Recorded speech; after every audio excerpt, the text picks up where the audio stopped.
Fabio Quartararo, rattrapé par le syndrome des loges sur le circuit de Jerez, a quitté l'Espagne pour regagner la France. Au programme, une batterie de tests médicaux qui pourrait rapidement conclure à la nécessité d'une intervention chirurgicale.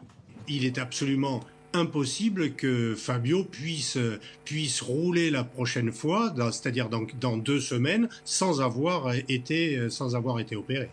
Après une première opération en juin 2019, le pilote français pensait en avoir fini avec ce syndrome qui touche de nombreux pilotes. Alors un syndrome de loge, c'est quelque chose d'assez particulier, c'est-à-dire que c'est une rétraction de l'aponévrose des fléchisseurs de l'avant-bras. Cette rétraction, elle va empêcher que le muscle puisse respirer à partir du moment où il est hyper sollicité.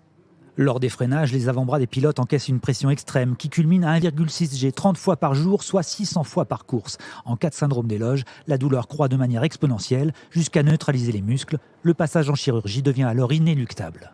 Il y a 2 ans, les chirurgiens avaient opté pour une arthroscopie dans le but de soulager les muscles de l'avant-bras. Cette fois, l'aponévrotomie est envisagée. Elle consiste à libérer totalement les muscles comprimés en sectionnant la membrane qui les entoure. De quoi régler le problème à long terme et sans aucune séquelle. Il n'y a ni perte de force, ni perte de mobilité.